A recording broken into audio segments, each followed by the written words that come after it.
What's with these guys?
Hello, everyone, and of course, welcome to Red United TV. It's your boy Ivorian Spice, and welcome to another latest Manchester United stream. You get what I'm saying, guys? After a night of Champions League where Manchester United themselves got beaten, totally embarrassed themselves on the weekend, guys. But so I'm happy about that, man. Smash that like button, share across all social media platforms for those who are watching across all the platforms. If you're new to your YouTube channel, make sure you subscribe, smash that like button. For those who are watching on Twitter as well, for those who are watching on Twitch and also the Red United TV's Facebook group and also page, make sure you smash that like button. Come to the family. For those who are just new, you know what we do. Obviously, Thursday 5 p.m. we're live every Thursday 5 p.m. We go through the news as well, the articles, and for today you see it right there. Yesterday, Ole Gunnar Solskjaer's full interview. I should have even went live for it, but I didn't have the time for it. And of course, we've got the takeover bid update as well. So far, we got those who are tuning on the channel as well. You know what I mean, guys. We've got team 1459 out here saying takeover news. There's been some updates in the last 24 hours. Nothing significant, guys. Remember that, yeah. Man, like big up P as well. Dubia as well. There is no takeover. Glazers were all united forever. Oh, I hope there is a takeover, soon. Glazers out, says team 1459. Make sure you guys subscribe, smash that like button. We are live today, delivering your latest Manchester United news all over the place, man. We're live across all social media platforms. It is what it is, man. All I have to say is, as well, Manchester United losing against Bayern Munich, which was expected. I'm not going to lie to you guys. It was really expected. I didn't expect anything but a defeat. But Manchester United saved themselves from embarrassment because they could have got a lot worse. But it was 4-3. You think, wow. Manchester United managed to score some goals. 3 goals at the Allianz Arena.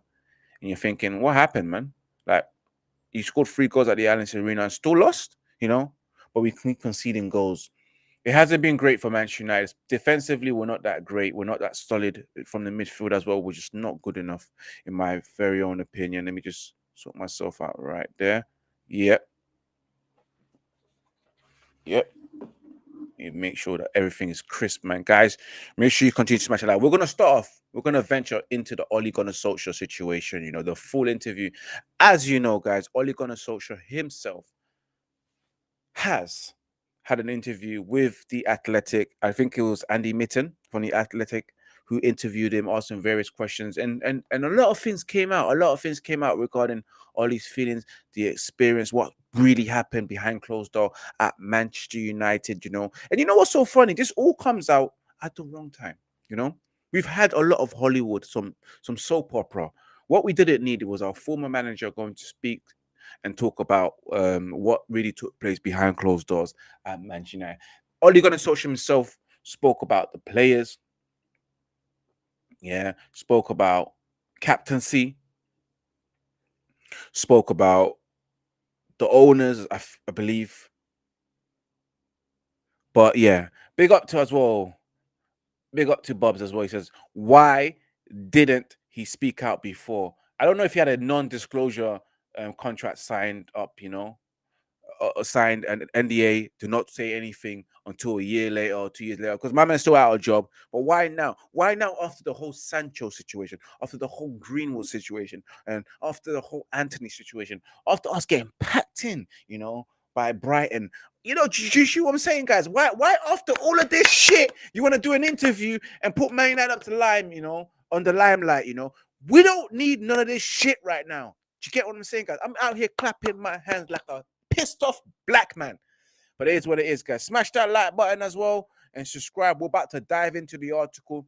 I wish I subscribed to the Athletic, which I will show you the full article. But what we're going to be looking at is the article coming from United People, their article, which basically summarized everything.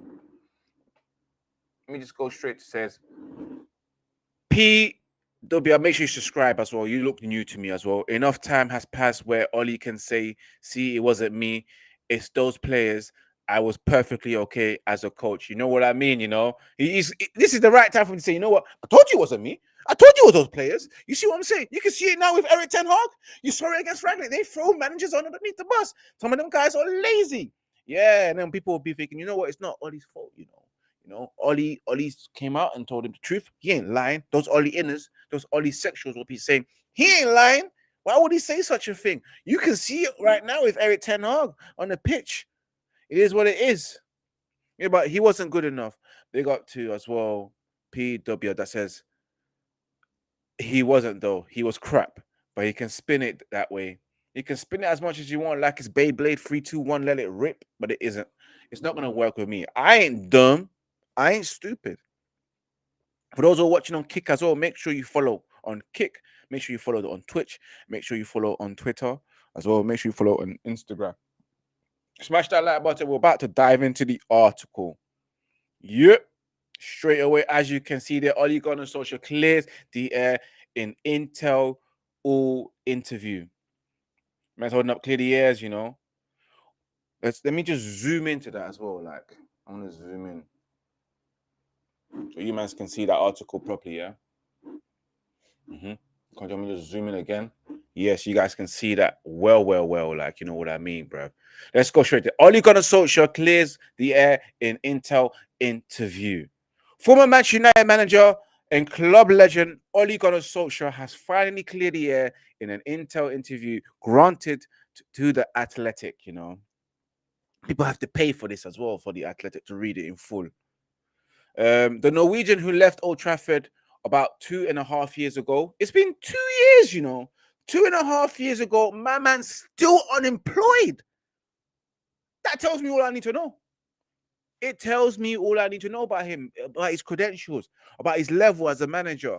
It's 2.5 years, and my man still is unemployed. And the last time I heard he was offered a job was the Norway women team, not the men's team, the women's team. You know, Haaland don't want him. He's son. I mean, well, his godson don't want him. You know what I mean? Odegaard probably don't want him. You know, you get what I'm saying, guys. But yes, the Norwegian who left about 2.5 years ago largely been silent on many of the issues that the fans may have had enduring questions about. You know. Rest off. He was asked about Cristiano Ronaldo, and also here, did Solskjaer lose the squad? What events led up to his sacking? And what are the thoughts on the Glazers family? And will he be returning to management? We all know the goddamn honest answer. He ain't gonna be returning back to management, bro. He was offered a women's team. Let me go straight back to the comments as well. We got my guy Aaron as well. The man like Depp says he said the squad is being hyped up, but they Deps, bro. If you want to finish that, get what I'm saying. But anyway, guys, where was I? Back into the interview, Yes. So he was asked that, and the athletic interview, many of the issues were laid bare, including the thoughts on his future and the new role he's just taken up. What new role? What new role did he just take up? Like what's this nonsense? Fans and pundits alike have long argued that the problem in Solskjaer's tenure began with the arrival of Ronaldo at the beginning of 2021 season and the sacrifice that was required to help him fit into the squad. There was also questions of whether the United squad, which had developed a reputation for being quite partisan in recent times, was divided over Ronaldo being made captain. Wow. The feeling at the times, is, as it says here in this article, was that Ronaldo was a vanity signing by Ed Woodward, which is true. United then CEO imposing the marquee signing on the manager. Solskjaer, however, clarifies that the decision to bring Ronaldo was one he agreed with, even though he now concedes that it turned out badly. We'll get to his words. So what my man's saying is that although he agreed with it, so he wasn't 100% with it at first. He was skeptical, as they will say, regarding signing Ronaldo. That's what Solskjaer is saying. He was a little bit skeptical. He's like, let me think about it. You know what? Because it's Ronaldo, and we need a marquee signing, and we need a striker, someone that can score goals. He needs a goal scorer. You know what? Because I don't really have that much say, and I'm a yes man. I'm gonna say yes. I'm really gonna say yes to it, even though it might get me sacked. I'm gonna say yes. He said yes. All right, cool. All right, Ronaldo, you do what you're doing. All right. So, in his words, it was a decision that was very difficult to turn down. And I felt we had to take it, but it turned out wrong. It felt so right when he signed. And then fans felt that at the Newcastle game, when Old Trafford was rocking after Ronaldo scored twice in a 4-1 win, he was also still one of the best goal scorers in the world, and he was looking strong. That's what he's saying. Man was looking strong in it. Smash that like button for those who just tune in as well. I see a couple of you guys are tuning. We have 9 viewers so far. Make sure you smash that like button. We're looking for 5 to 10 likes at all. Once you come on Pay the Toll, smash the like button. It's absolutely free. You don't have to pay for it, guys. Let's be honest. You don't have to pay for it. It's free. Just make sure you smash that like button. And for those who are just new to the channel, subscribe. You get what I'm saying, big up to those who just tuning. Big up to my guy Noah. I'll get to your comments. Big up to Kyla as well. I will get to your comments as well, man. As I was saying, every time, again, guys, I'm live 5 p.m. every Thursday to give you your latest Manchester United dish and scoops. This is what's been going on throughout the week as well. So, yeah. So, as you were saying, it felt so right when he signed, and the fans felt that at the Newcastle game when Old Trafford was rocking after Ronaldo scored twice in a 4-1 win. Ole Gunnar Solskjaer says he was still one of the best goal scorers in the world. He was looking strong. Pause on that stuff right there. Man said he was looking strong. Instead of the Norwegian credit things about array to bad locks, that's what he said, and to certain players not having the right mental, the competencies to respond effectively. When I looked at the fixture, it was going to be a deciding period. Manchester City, Liverpool, and Tottenham and Leicester away. He knew it. He knew it himself. Then Chelsea and Arsenal plus Champions League games. Things went against us. Yeah, we was getting packed in left, right, and center, losing to anyone. It was tough time, guys. You guys remember that time. Things went against us. It started with Aston Villa at home, 1-0 defeat and a late penalty miss. When you have a group, you need everyone to pull in the same direction. When things didn't go right, you could see certain players and egos came out. We beat Tottenham convincingly 3-0 away, but then we lost 2 games. I remember that Ronaldo done his thing, done a lot of stuff, scored goals, scored a hat trick. You know what I'm saying? But again, we continue to lose. Right? We lost games, like, you know what I mean, guys. Smash that like button, guys. As always, subscribe to Red United TV. I believe we're like 7 likes or 2 more likes away. I can't believe we've hit a milestone right now on YouTube. Let me get to the comments as I continue to read out. Again, sorry. Let me get to.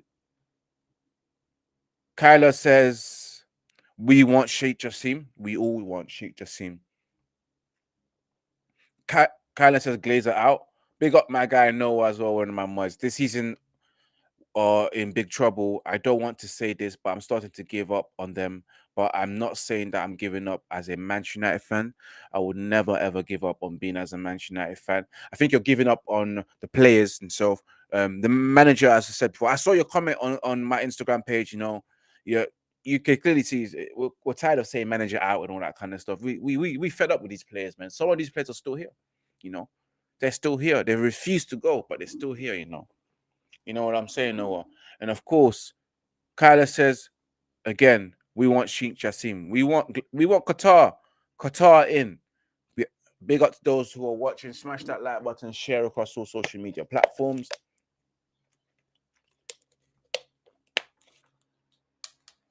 Yes, as I was saying. So let's go back to it. Bob, I saw your comment. I'm gonna get to that. Again, Ollie was saying, when you have a group, you need everyone to pull in the same direction. When things didn't go right, you could see certain players and egos came out. The Bruno Fernandes, the Primo Notto, always whining like it's Nottingham Hill Carnival. We beat Tottenham convincingly 3-0 away, but then we lost 2 games. Ollie's admission that ego played a part in the manner in which United fell apart in the last days of his tenure will confirm what may have suspected all along. But guys, make sure you subscribe to United People's TV. Sam is an excellent presenter. That channel is dope. The things he does is dope as well. And of course, that's his website. Follow him as well. I follow him. I watch all these videos. United People's TV, man. Sam is a top man, bro.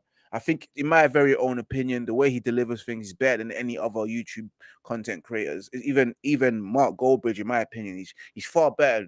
The way he delivers, the way he focuses a lot on his editing, everything about him is just spot on. The soft-spoken Norwegian does not mention any names. Of course, it's funny how you can say all these things. A lot of players were showing their egos. Name names, bro. Don't just say certain players were saying X, Y, Z and behaving certain Y, Z. Let me know. Say names so we can just go straight to them and say, you know what? I always knew Bruno Fernandes. It was you moaner. Ronaldo, you're always moaning. You're always about yourself, storming out, going to tell Piers Morgan every time. I'm going to go and tell Piers. I'm going to go and tell Piers. I'm telling Piers with his rucksack, walking like a school children, school bag and everything. I'm going to go and tell Piers that. I'm going to go and tell my mommy. But guess what? Name names, Ollie. Don't just say it and don't name any names. I don't like stuff like that. Say it with chest. Don't talk all this talk and don't say it with chest. I hate people like that, Yes. So the soft spoken, I like the way they just pull it there. The soft spoken. Try to make him look like a nice guy. Does not mention any names. And many of those, I wish I saw the video, but there's no video. It's just an article. And many of those who played under him have left the club. Yeah, a lot of his bummy signings have left right now. That says all about him. Still, Eric Ten Hag may want to take some notes to his aides and his management of the club's culture, as the same old cracks in squad unity are beginning to appear once more. And of course, what's going on with Eric Ten Hag, us losing 4 games, and winning only 2 games in 6 games, 3 or 4 games in a row. That's not looking good, bruv. But hopefully things can be turned around. Despite clearly feeling let down by some of his former awards, Solskjaer is neither angry nor bitter. At least he does not admit that he is or was at times. Rather, he says he was disappointed at how it all ended. Of course, your dream job. You will be disappointed how it all ended. No worry, no. Ollie's a nice guy. I'm also a nice guy. The last gangbanger who died, his mum will tell you that he was such a good boy. Everyone's a nice guy. Everyone's a nice person. Even your local gangbanger. When they passed away at the funeral, he was such a lovely man, lovely boy. He was kind-hearted. He would do anything for me. But he's stabbing people up. You know, chefing man in the corner, drive-by shootings, committing M's. You know what I'm saying? So don't come to me with this nice guy thing. Everyone to me is a nice guy. Your mom will tell you you're the nice. My son is the nicest guy in the world. This time you're horrible. You're rude. You're disrespectful. You know what I mean? You get me? I will tell my own friends when people ask me, "Well, tell me about your friends." I have friends. Who do the dirty, and the girls be asking, "Oh, what's your friend saying?" "Oh, he's a nice guy. He's a nice man." This time he's a cheater. He's a cheater. He will cheat on you. But I'm not going to tell you that. You're going to find out for yourself. But my boy's a nice guy, though. Top man. Good guy, kind heart, and all that kind of stuff. These times, he's a dirty, he's a liar, he's a cheater, he's a thief, and everything. For that, I don't take that kind of word serious when people tell me they're nice guys. Girls that like you will tell you that they're nice women. These times, you turn around, they're being rude to an old woman, disrespecting them, and all that kind of stuff. But they'll tell you, "Oh no, I'm a nice girl. Yeah, you're nice because to me, you're nice to me because you like me." I'm telling you the truth, guys. Don't fall for that nice guy kind of vibes and all that kind of stuff. Nonsense. I'm telling you. Noah, you gotta say Ivorian Spice, Noah, bro. No, you can't just be spreading my government name. I'll come to your comments, guys. In fact, let me come to your comments right now. For those who are watching, smash that like button and share across all social media platforms. Yeah, Noah, I probably got ops watching, and then listening, they know my government name. I might owe the government money, and they've been looking for me. And because I go about with a different name online, they might say, that is him. That's him. And next thing you know, I'm in trouble. Gotta be careful, man. But yes, let me go back to the comments, but so big up to Bobs as well. Bobs, Beer Belly Bobs. Manuel says Pogba is definitely one of those players he's talking about, and there's many more. He was a leak. Jesse Lingard was a leak as well. Romelu Lukaku was a leak. But anyway, Man United fans, you guys need to protest against these owners. I don't care whether it takes until we get what we get rid of them. I don't care until we get rid of them. Once and for all, we can continue like this. Glazers, hashtag Glazers out, man. Glazers out, man. Glazers motherfucking out, bro. All day, every day. You know what I mean, guys? Screw those Glazers. But big up to Red Interview that's just tuning as well. Just join the chat as well as we are discussing Ole Gunnar Solskjaer's full interview. So much shit, bro. Again, as my boy says, Ollie is a nice guy. I don't expect him to call players out like Eric Ten Hag did. We don't need further dressing room unrest. You know what's so funny? This red A team will tell you if this was last year. Ollie needs to call out names that tell me who are the players that are disrespecting you, bro. But then when it comes to Eric Ten Hag, we don't need to be naming names. Like this manager. You shouldn't be doing that. You shouldn't be doing that. You see, I don't understand, bro. Yes, name names. You know what? I'm in a situation as a Manchester United fan that I've had enough. I want to know who's the people that's causing problems. I want to know who is the rotten apple in the dressing room, I want to know so I can be like, it's you. I want to know like Joe. I want to be like, I want to know who are the leagues. Oh, I want to know. I want to know who's calling out names. I want to know. You see, I want to know. I just want to know. I want to know. Anyway, guys, big up to no one that says Ivorian Spice. Yes, you know what I mean. My brother was right about Ten Hag. This manager is making big mistakes on the substitutions, the way playing style, and everything. Your brother's right on certain things, but at the same time, what I gotta say is that there are players who I believe shouldn't be playing at Manchester United. That won't get us anywhere. They don't have the minerals to be a Manchester United player. You know, everyone loves the Mr. GA, Mr. Goals and Assist man.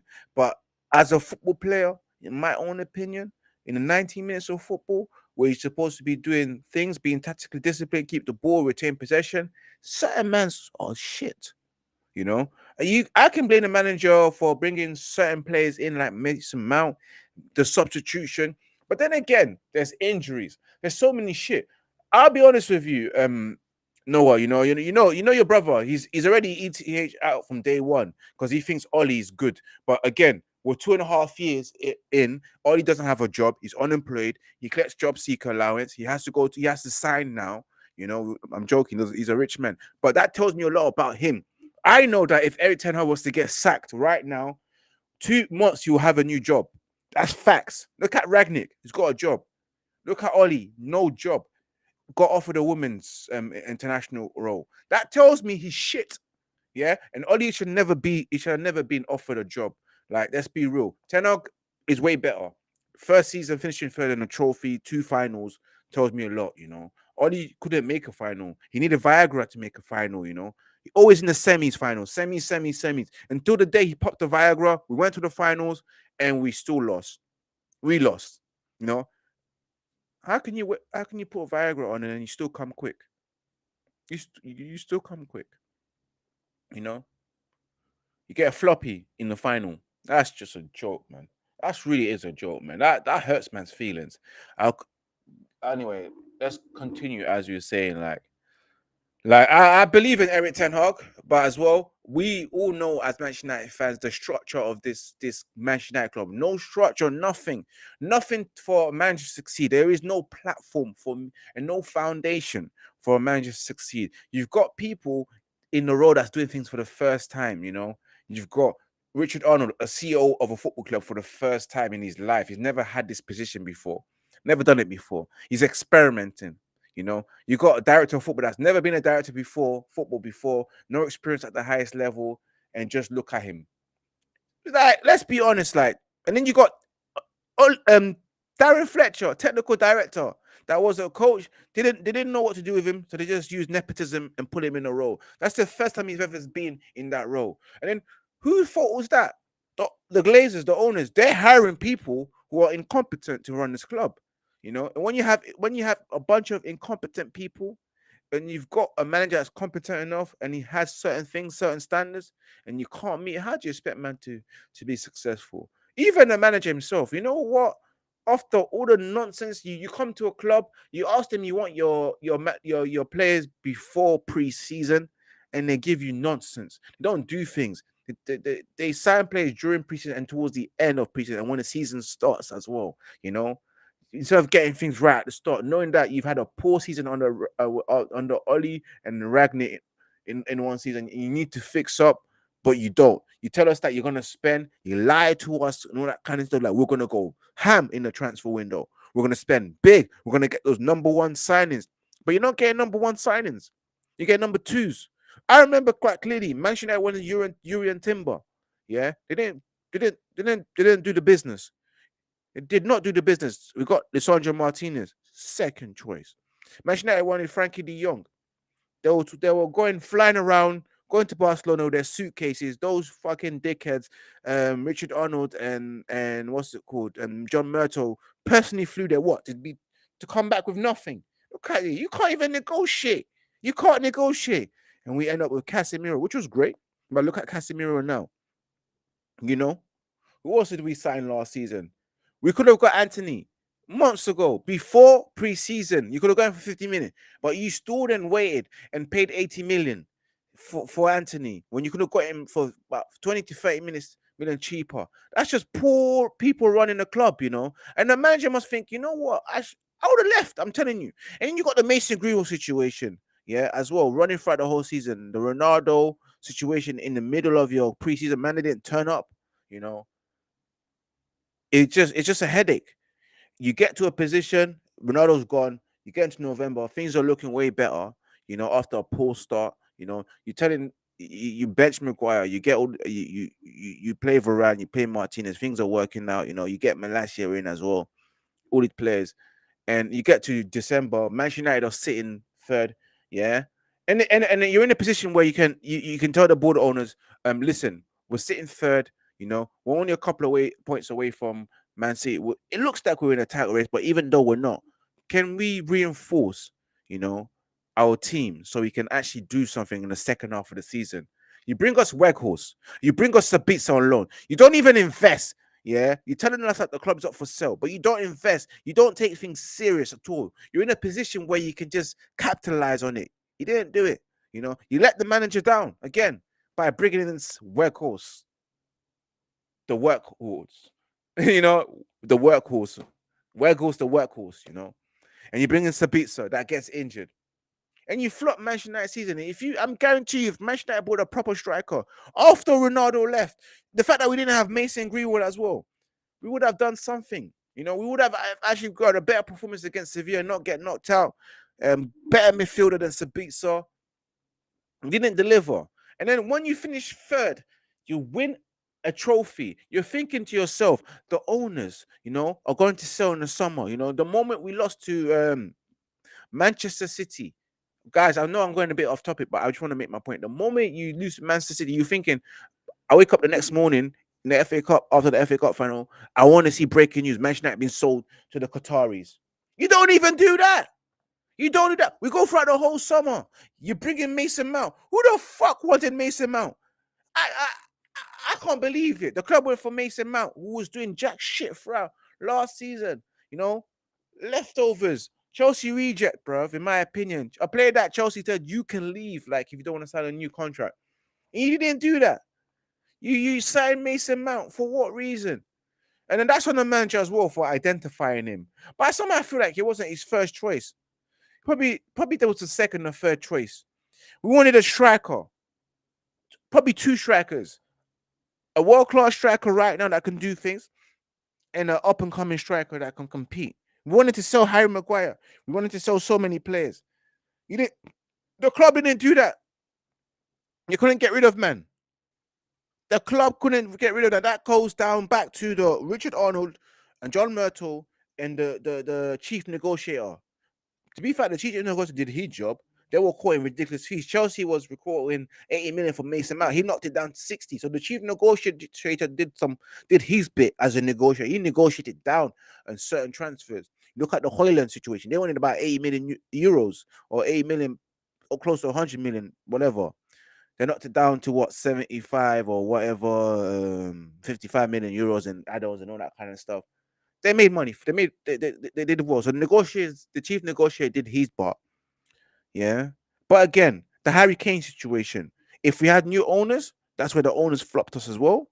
We would have not had a problem. So Techno got his second choice striker instead of his first choice striker, And I'm very sure Osimhen was also on the list. So probably he got his third choice striker, the striker that was going to play back up to the choice number one, choice number two, which was probably which was probably Kane or Osimhen. But he got his third choice striker, Martial's still here. Yeah. He wanted to sign defenders. He wanted to sign Pavard, or King Min Jae, apparently, to dislodge Harry Maguire. He told Harry Maguire, you can go. He took the captaincy off of him. And still ended up with Harry Maguire and Johnny Evans. And then on top of that, you wanted to bring back Mason Greenwood because of the situation. We needed Mason Greenwood, I'm not going to lie to you. We needed a second striker because I can't trust Martial. The club, for some reason, and I'll be honest with you, they shouldn't have not done this, If you're going to bring him back your chat and do it with chest, don't go half-hearted. To be fair, he should have not be here anyway. I can take that. But we needed a striker, knowing that, you want to gamble on Mason Greenwood, it might backfire. You're bringing another striker, not just bringing Hoyland. That messed up. You fucked that shit up. That's the club. And that was Richard Arnold as well. That's where you can tell that he's never been a CEO before because he was skeptical and he went back on his own words. If he was a CEO, you would have known that the Greenwood situation, you either deal with it since February or you let him go. You let him go. You don't take it up to us all the way up to the preseason end of the transfer window and then tell us like Wagwan, like what with Greenwood. That should have been done a long time ago. Like, that's just poor club management. Yes, back to the manager as well. And then you've got the Anthony allegation. And you got Sancho's behavior and all that kind of stuff. And of course the Greenwood thing. I'll be honest with you.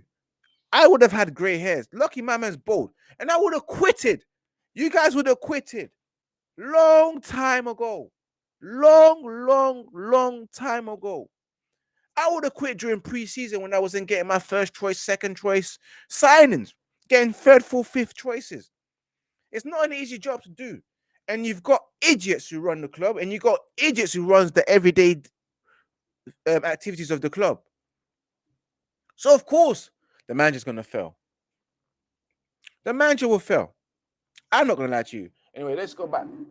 Big up to Red A Team, Red Tinted Views as well. Make sure you subscribe to Red Tinted Views. It says Lingard. You read my mind as well. Yep, definitely one of them.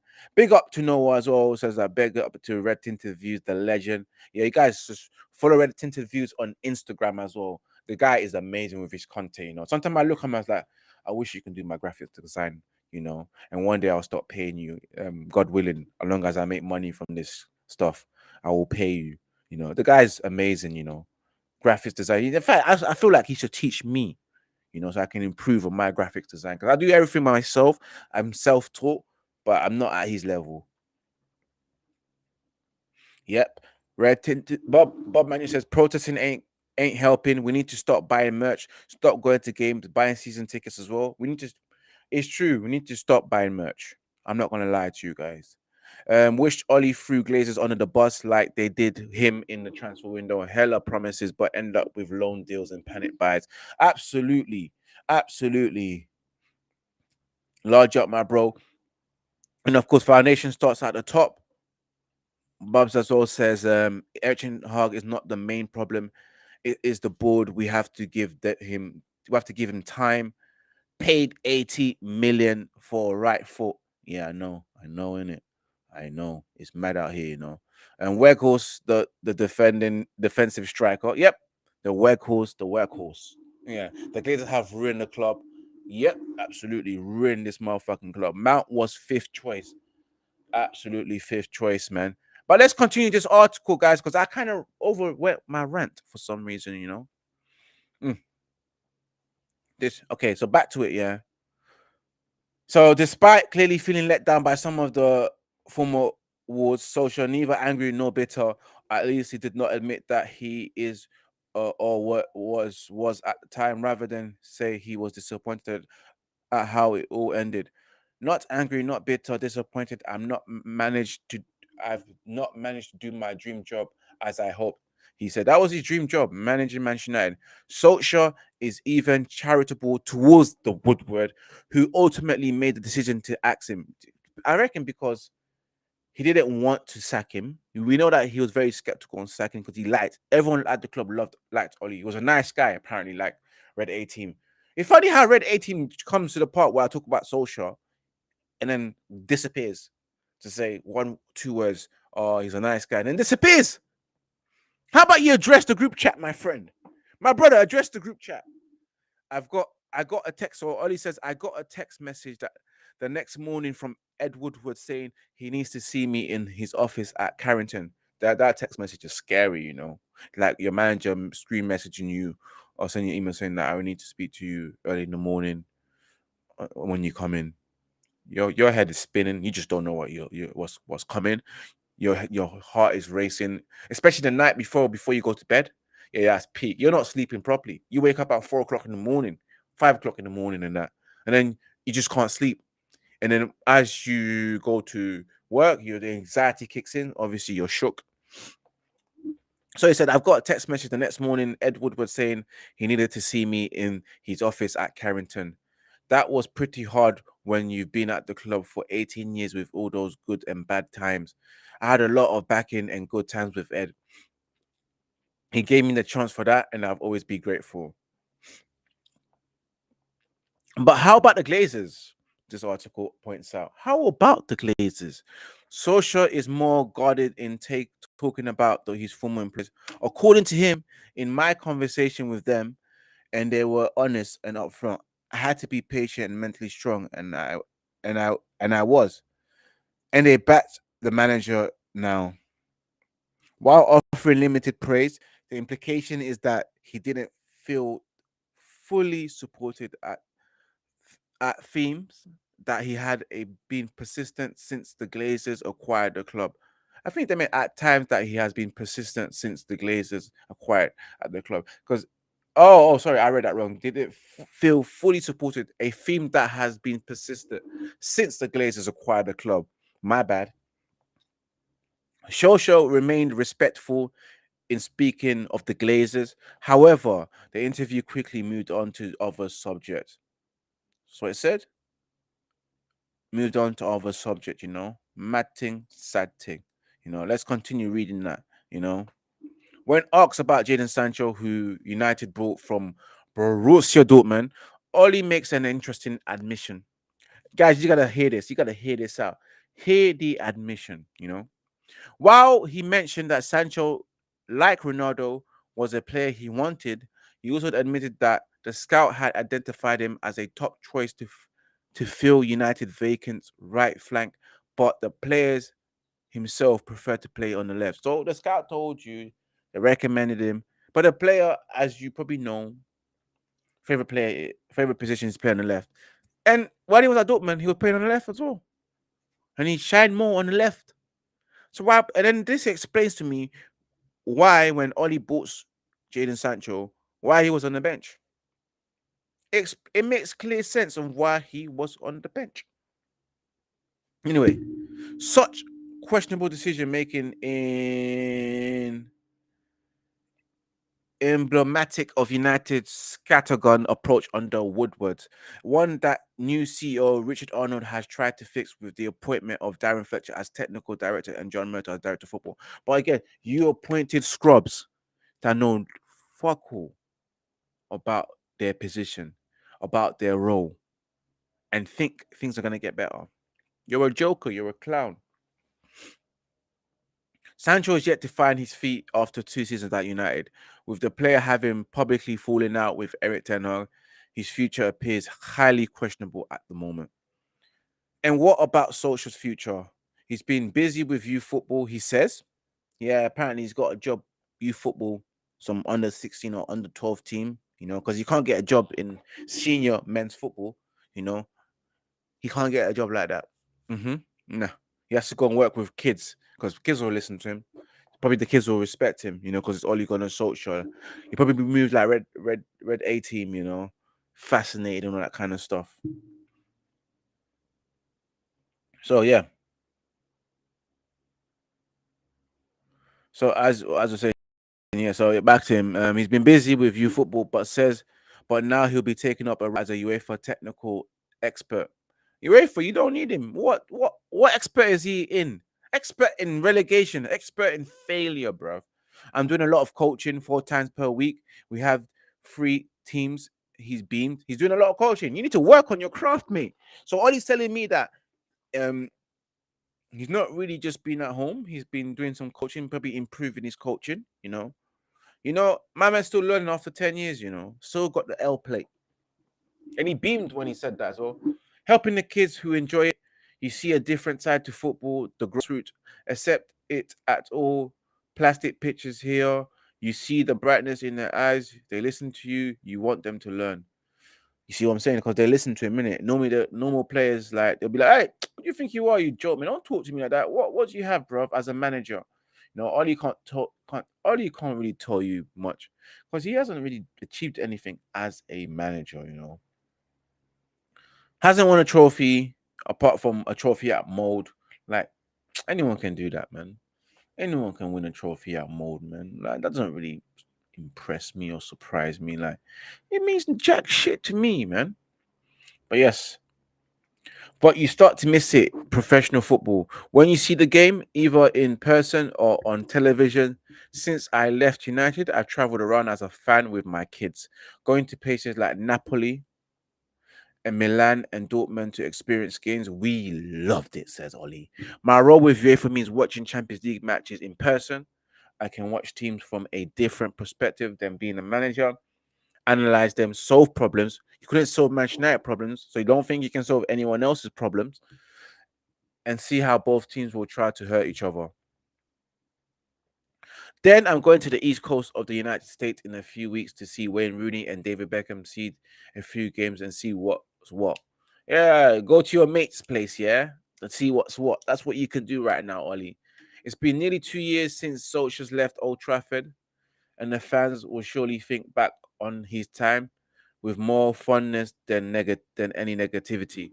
I think, nah, speak for yourself. I thought we wasted 3 years. We were set back 3 years under Ollie, in my opinion. So yeah, but yeah, as it ended there, more importantly, fans can only hope that those who direct an affair for the club will have learnt crucial lessons. Crucial lessons indeed, man.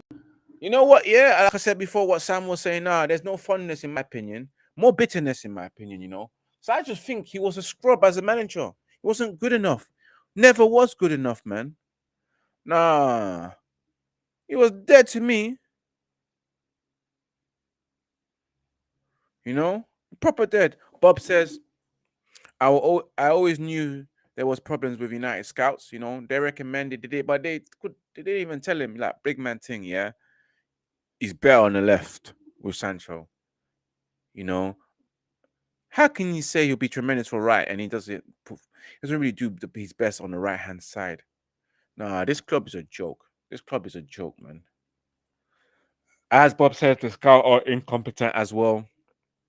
Big up to Aaron, aka Depths. Scouts are League One standard. Yep, they are. They're in the bin.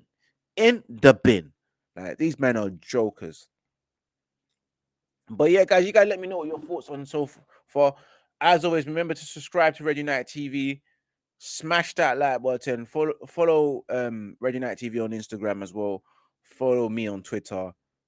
I've on the school spice and follow Red United TV on Twitch as well and Red United TV on Kick. Yeah, as we diverse into the latest Manchester United news. Of course, we're going to move on to the second segment, which is the United takeover updates. You know, just took place in the last 24 hours with Sheikh Jassim and Sir Jim Ratcliffe still interested in buying the club. You know, can you imagine? You know, Manchester United's been up for sale for 10 months, and these men haven't sold. Scumbags, thieves, thefts. And if I was speaking Yoruba, ole, ole. You know, get me? Just like Oli gonna social his teeth in Yoruba, and Oli really stole our hopes and dreams. Wasted 3 years, you know. Man stole 3 years from us.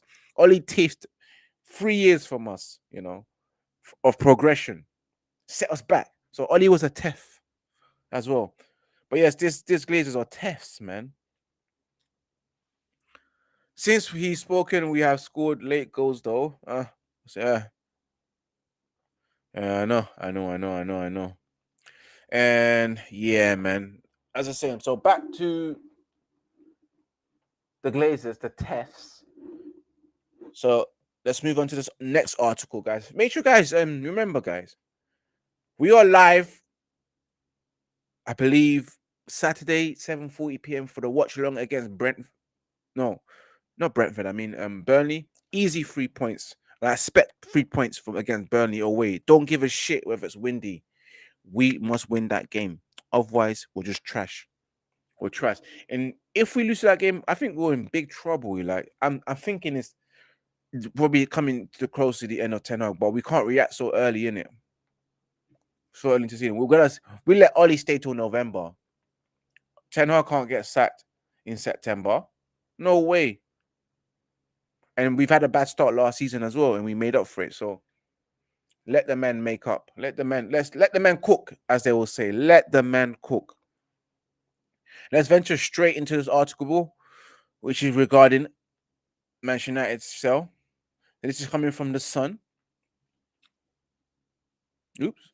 All right. I don't know what's that all about. But Sheikh Jassim and Sir Jim Ratcliffe still wants to buy Manchester United despite the on and off field mess. So I know the madness that's been going on with Manchester United off the field. They still haven't been put off. But what would put me off is the price that they're asking for the Glazers. They're looking around trying to get 10 billion pounds off of these guys, which is absolutely thief. They like robbery. And these guys are jokes. To me, my opinion, for the fact of the lack of success from Manchester United, not losing and the decrease of value on the field as well, and the stadium as well, the training pitch. I value Manchester United at £3 or £4 billion. Honestly speaking, nowhere near 5 or 6. In fact, I'll be honest with you, 2.3, 2.4 billion. But these guys want to milk it. They really want to milk Manchester United. So potential buyers Sir Jim Ratcliffe and Sheikh Jassim are still determined to complete a purchase of Manchester United, even though the club is surrounded by gloom on and off the field. It's so funny, because they say that watch the space October, looking for that sale. We're in September, we're coming close to the end of the month, and we're gonna watch October and see whether things and talks progress aggressively in terms of the takeover. Because I don't think it will. I think it's all lies. Because the way the Glazers are moving, they probably might be here next year. Look at Liverpool's been up for sale. Liverpool been up for sale since last season, like last summer, long time ago, and they still can't get a buyer. No one's putting a bid. No one's interested in Liverpool. So, Manchester United's recent struggles on and off the pitch have been enough to deter those. Haven't been enough to deter those hoping to buy the club from the Glazers family. In fact, both Sheikh Jassim bin Hamad Al Tahini and Sir Jim Ratcliffe fully intend to follow through with their interest in the Premier League giants. That, despite a lackluster start to the new seasons in terms of performance, while controversies continues to cast a dark cloud over the club.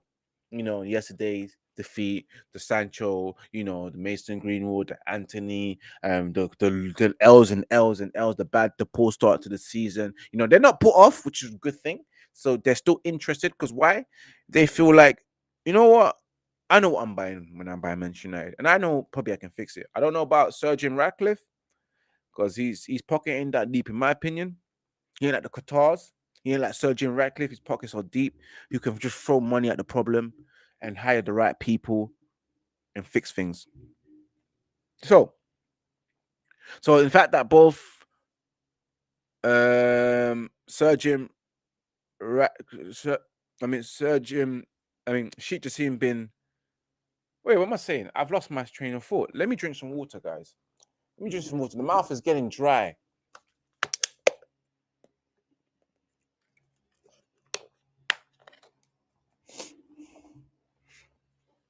It says it. Okay, but let's start over again. Let's just start over again. Let's regroup.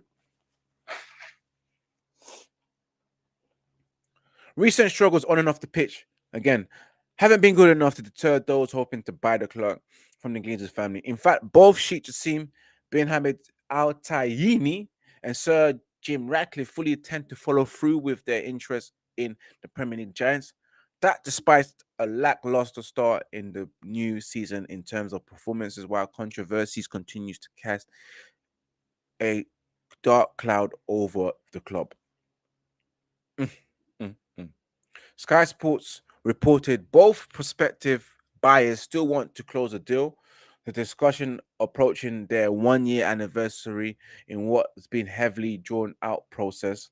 United's first announced November 2022 they would launch a strategic review and could end up with the Glazers selling the club, with both Ratcliffe and Sheikh Jassim reportedly offering some in a region of 5 billion. It's coming close to November. It's going to be a year.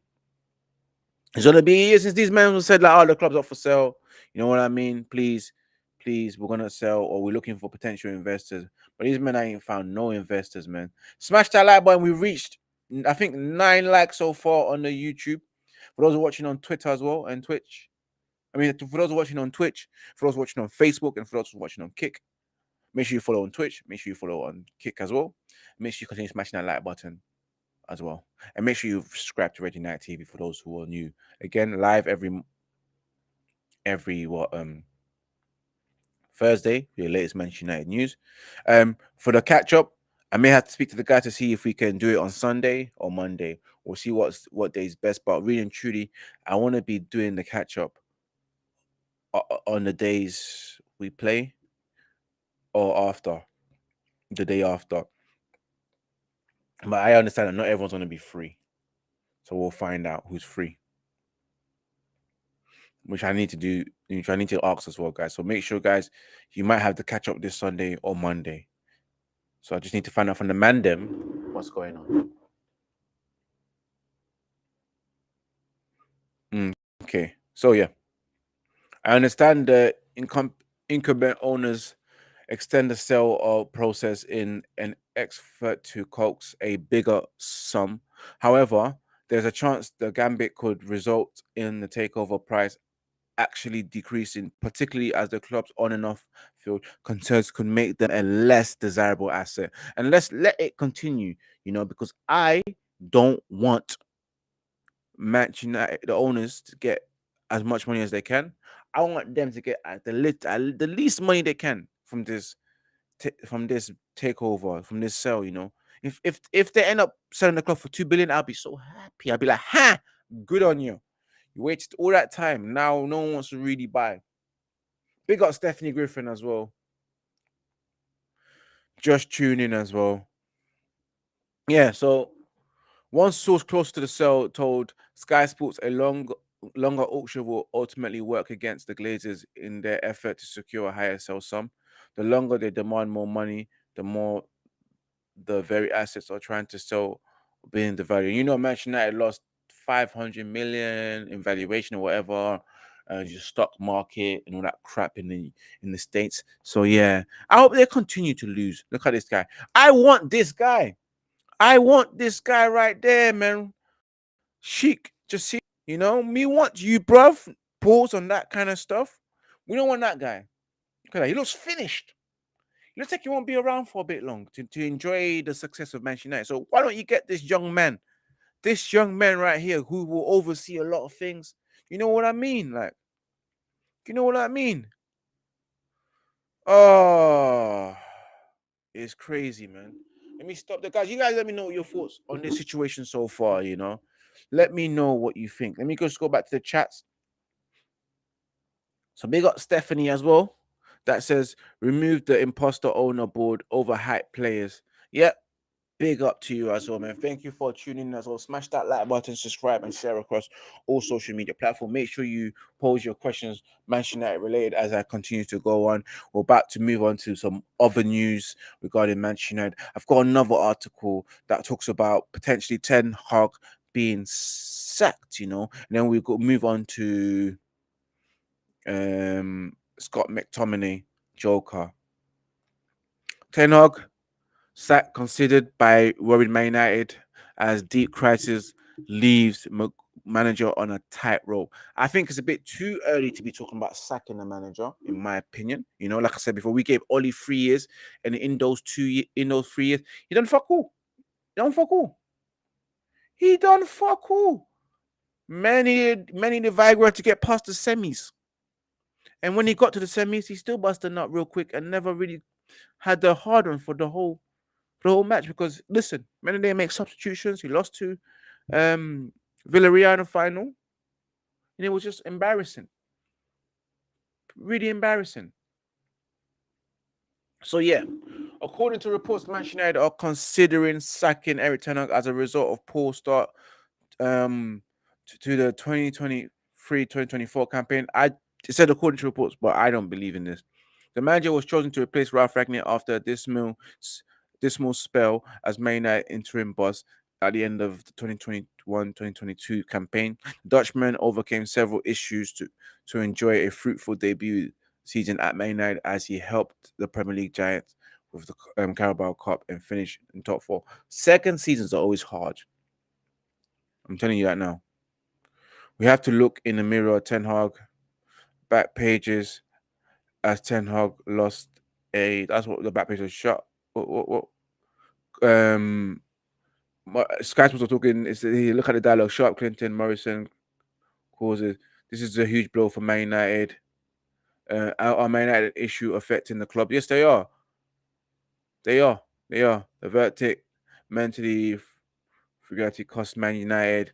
Poor goalkeeping, huge mistakes. All this nonsense that they're talking about following. There's a lot of optimism that Man United heading into the season, but has quickly warned off following dreadful start to the new campaign. The Red Devils lost 3 of their opening 5 Premier League games, only 3 games lost. You know, they were beaten 4-3 by Bayern Munich in their Open Champions League group game on Wednesday. It's been claimed that this week that Ten Hag is losing the dressing room. He's already under a lot of pressure. But who wouldn't be a lot of pressure when you got a lot of shenanigans happening in the background, man? Hey, they're full of shit, bruv. Who wouldn't? It came this week that Ten Hag is losing dressing room. Spanish outlet says that they now report that Ten Hag is on a tightrope as Man United go through a deep crisis. The deep crisis is selling the club. The deep crisis is for me sell and sack those people that run the club, and then you can think about sacking manager if you want to. But address what's upstairs because I don't really want to be seeing another manager sacked, and then we go through the whole manager bounce. Everything looks good again, and then the following season they look shit. Sack them because they don't get their first choices or their second choices or their third choices. They get fifth or fourth choices, man. I ain't got time for that, guys. Like to be honest with you, I'm done. I've gone past um manager out. I look at these players and I think some of them are jokes, scumbags. They don't deserve anything. Through their report, claims Man United are worried and are considering sacking the Ten Hag if the club dynamic is not changed in the upcoming matches. Well, in my opinion, change the owners. Maybe the club dynamic might change. You know, the pressure is increasing, and immediate reaction is expected when they come up against newly promoted Burnley at Turf Moor this weekend. And if we was to sack a manager, who? If we sack a manager, I don't want a new manager. I want us to be managerless because I don't want these owners selecting a new manager. They're not good enough. You know, you've been doing wrong one for a very long time. It's been 10 years. I want Manchester United to have no manager because we don't deserve a manager, especially when we have this ownership going on. In fact, let's just lose every single game of the season until the Glazers are gone. You know, in my opinion, let's get relegated if it has to be like that because I'm tired of this ownership. I'm tired of the people that run the club. They are the biggest problem. They have been the virus in this club, man. You can't succeed here as a manager because the foundation ain't set right for you to succeed. You look at other clubs. Why is they going so well? Because they got the right structure. We don't. We don't know what we're doing most of the times. They have fucking no clue. All right. Sorry, I just dropped my pen. Ex Premier League attacker Gabriel Abungaloho has gone on the other way with the take on Ten Hag as a head coach and has apparently got the safest job in the league apart from Pep Guardiola and Mikel Arteta. When asked if he thinks Ten Hag's job's at risk, Abungaloho was told not at all. He probably got the safest job in the league apart from Pep and Arteta. Man United won't sack him, even if they finish outside the top 4 for this season. What he's done with the Ronaldo situation and starting to get the respect back in the club, he's done well. The Sancho situation is different. I don't think he had to go out on him, but what other managers can Man United bring in to get them closer? We can't get anyone. We need to give Højlund a chance and to get adjusted, and then off the pitch, they had the Greenwood situation and Anthony situation, and now the Sancho situation. It's hard to judge Ten Hag too much because of the problems off the field. Exactly so. Off the field problems, guys. I'm telling you right now, if you had that in your workplace, you would have left long time ago. You would have quitted. I can't take this shit. I can't get jiggy with this shit. I would have left. As a man, listen, me Manchester United, as much as it's a dream job for me, like Ole Gunnar Solskjaer, I would have left. I said, no, fuck this shit. What nonsense is this shit, man? I'm 34. Now, if I would have gotten the job, I would have looked like a 50-year-old by the time a year was gone past, bro. Yep. I'm about to move on to Scott McTominay as well. Big up Stephanie, right as well. Scott McTominay shouldn't wear a Man United shirt again. He's showing last night he was appalling, fresh legs, lazy, more like. Now we're about to go on to the final article, guys, before we end the stream. So get your comments up as well. Make sure you subscribe to Red United TV. Bob also says that it's too early to sack Eric Ten Hag. Back the boss removed the fraud squad. Yeah, man. I'm gonna back the manager, because I think the manager's the right manager, He's an excellent manager. But these men are scrubs. The owners are scrubs. Some of these players are scrubs. B-Tech. Yeah, people are brave enough to call what's his name B-Tech, Pep, and all that kind of stuff. But some of our players are B-Tech themselves. Like, address that. Can't even pass the ball sometimes. Marcus Trashford. Like, the guy hasn't improved in my own eyes. He had a fabulous season last season, 30 goals. But still, he was doing the same nonsense throughout the whole season. You know? Man's football IQ is poor. It's low. Guys, have you ever seen that picture of a teacher asking the boy 2 plus 2, what does it equal? And the guy has his face like this, yeah? You look at his friend's doing this. A man drew this as what it equals on the board in school. That's Marcus Rashford when you're trying to give him the answers. You're like 2 plus 2 is 4. You're telling him it's 4, write 4. Man writes the finger 4 instead of writing the number 4. That's Marcus Rashford, bro. That's how dumb he is when it comes to footballing IQ, bro. The guy makes the wrong decision. And same as Bruno. Mr. GA, yes, you brilliant goals and assists. But if you can't pass the ball and keep the ball when you're playing elite football, I don't want to know about you. I don't think you're good enough. I don't think you're good enough. No. Yes. I will sell the lot of them. You will push them off the cliff, except for certain men. Maybe Lestandro Martinez, maybe Varane, Casemiro. You know, maybe some of the new signings, you probably say, you know what, you can stay. But majority of them, you just push them off the cliff, like one by one. You can go, you can go, you can go, you can go, you can go, you can go. You know, some of them you just throw them off, not even push them, just throw them off. You will do a what's it called? And what's that guy? Jazz from the Fresh Prince. All the time off the cliff. Do you get me? Nah. I'm tired of certain players can't keep the ball, can't pass the ball. The midfield sucks. Never win the midfield battle and all that kind of stuff. It's been what? After LVG, yeah? Because LVG was the only manager that I feel like we always won the midfield battle because we kept possession. We had 60-70% of the ball all the time, but just couldn't really score goals. You know, maybe because he was getting his fourth choice and fifth choices, and he kept the ball way better than anyone else. Yeah, LVG was the only manager that I know that we always dominated possession, but just never took our chances to score goals. But since then, we've never won the midfield battle. We look weak in midfield all the time, and football's won in midfield. Now, the top team, we should never be losing the midfield. Against smaller teams, weaker teams, we lose the midfield battle all the time, 24/7. And we give it back to them as well. But yes, let's move it up to the Scott McTominay situation as we venture into the more Manchester United news. Smash that like button and share across all social media platforms. For those who are watching, you know, it's free. Subscribe to Red United TV. It is free. You know, we're trying to get 4,000 subscribers by the end of this year. So support, join the family. Even, of course, on top of that, if you want to become a member, help support the channel by purchasing one of the membership, one of the perks as well. Everything goes back to the channel, you know, new mics, new cameras, new stuff, maybe a graphic designer. So make sure, guys, if you want to be a part of this journey and you want to find a way to be a part of the show as well and help this channel grow, click on the membership and see the perks. It's affordable. I've got $2.99. It's like chicken and chips. 2 pieces of chicken and chips. You guys can afford 2 pieces of chicken and chips, Support your brother, Support your brother, anyway. Or I'll send a super chat or something like that. Back to Scott McTominay. Let's share this. So Man United fans feel Scott McTominay doesn't care about the club after an embarrassing moment against Bayern Munich, guys.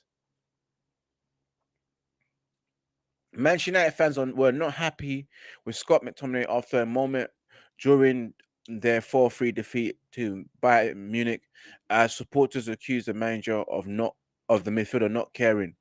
Eric Ten Hag's men were well beaten by Munich despite the scoreline, and it highlighted that the flaws of Man United once again in what is turning out to be a tough week for the club. It's been a tough week. Andre Onana Howler was the main talking point for the clash, but one moment that stood out to Man United supporters was McTominay's lack of effort to try and retrieve the ball after he lost possession on the edge of the Bayern penalty area during the second half. It feel like when you do stuff like that, it can kind of feel like he's losing the dressing room. It's true.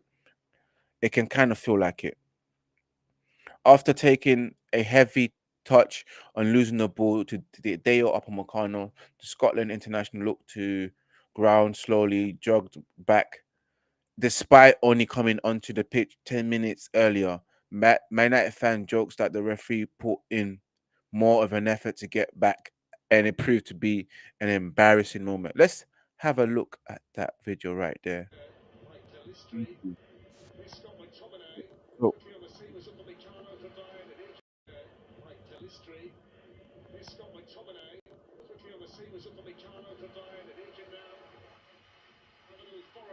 So, the man's punk ass Marsuka. The man is jogging. All right, let's watch that again. For Kuno Pelici, the fact that look at that bad first touch. Look at that. They up on McConnell. The French Harry Maguire was not Harry Maguire yesterday, you know. He was not Harry Maguire yesterday. I was shocked that the French Harry Maguire did not make mistakes. Normally, because we don't pull it on teams. If we apply pressure, I don't think he would have played like that. He would have made mistakes. Look at that punk ass Murasuka. Punk ass Murasuka. I can't believe this. Stephanie says, greed and arrogance, GNAs. That's a good one. Greed and arrogance. That's what the GA stands for. Greed and arrogance. Man's greedy, bro. Just stat padding. Excel spreadsheet and that. Klopp has been backed more in the last two windows. 2 top strikers, 2 top midfielders, and we get loans and not wanted players, you know. You get what I'm saying? But people will tell me about like bloody FFP. Nah, bro, we broke, man. The club's up for sale, man. We're loaning players to facilitate moves. We have to sell players to facilitate transfers. We broke, man. We broke, motherfuckers. We're that rich guy that stands outside his mansion and says hello to the neighbors. But when you walk inside his mansion, there's nothing in there. No furniture. We look rich from the outside, but inside we're poor. We're broke, fam. We've been broke for a long time. I keep on saying before, we that guy that works in Primark, and wears a Gucci belt or a Louis Vuitton belt. Someone that works in Walmart or Asda, Iceland, Tesco's, and man's wearing a Louis Vuitton belt. Bruv, that's not your lane. Like, stop starting like that, bruv. You need to stop it. You're the same guy that probably wears a Louis Vuitton belt to the raise, but got no food in the fridge. Stunts with his Balenciaga trainers, but no food in the fridge. Nothing in the fridge. No furniture.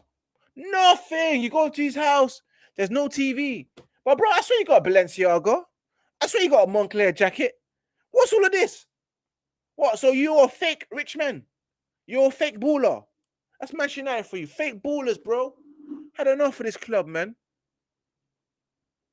Look at that. Bob said, I'm subbing you off as soon as I see that if I'm the manager. I just think Ten Hag is stressed.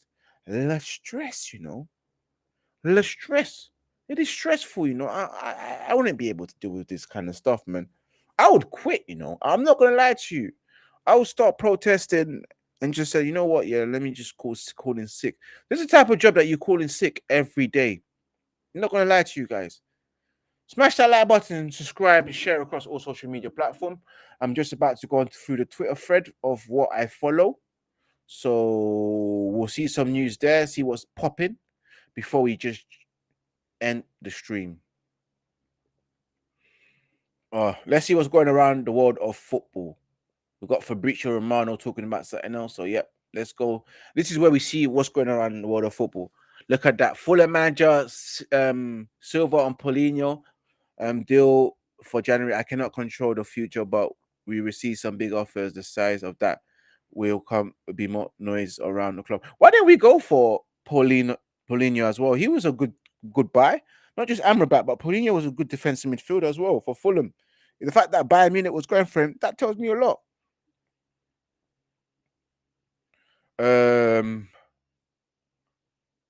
Okay. I don't know who that is. Sheikh Jassim and, as I said, for Surgeon Ratcliffe, still both wants to buy Manchester United and are not put off by the club's poor start season. You look at me. I'm covering it before they are. One source says that the longer they demand more money, the more the very assets are trying to sell are being valued. Okay, Montella as well, new head coach of Turkish national team on a 3-year deal, done and confirmed. Good manager as well, good decent manager.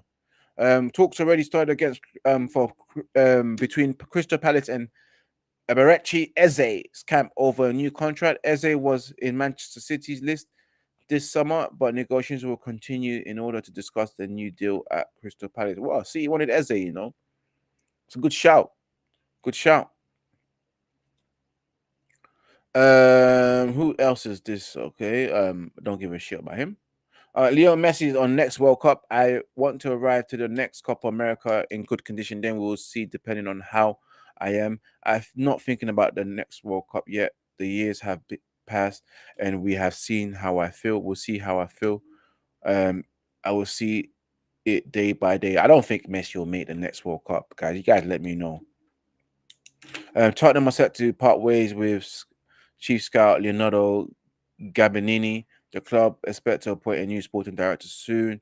Crucial. Maybe we should get him to support Koglu this summer. It's over. It's now over as Tenog and Casemiro. He's the one I've just mentioned. You have to stay in the game. You have to show the leadership in those moments. And when the team has difficult moments, difficult occasions, we have to survive. All the players can be with him. He shows the example of that. And big up Casemiro as well, because he scored 2 goals. He scored 2 goals. Even though he didn't have a great game and he got ran past through Jamal Musiala. Oh my God, he killed us in midfield, man. That midfield needs legs. How did we get from having legs last season and we did well? We had a balance the following season after a year. Casemiro doesn't have any legs. Eriksen don't have no legs. Bruno sucks. And when Mount comes in and we're so open. Shit, man.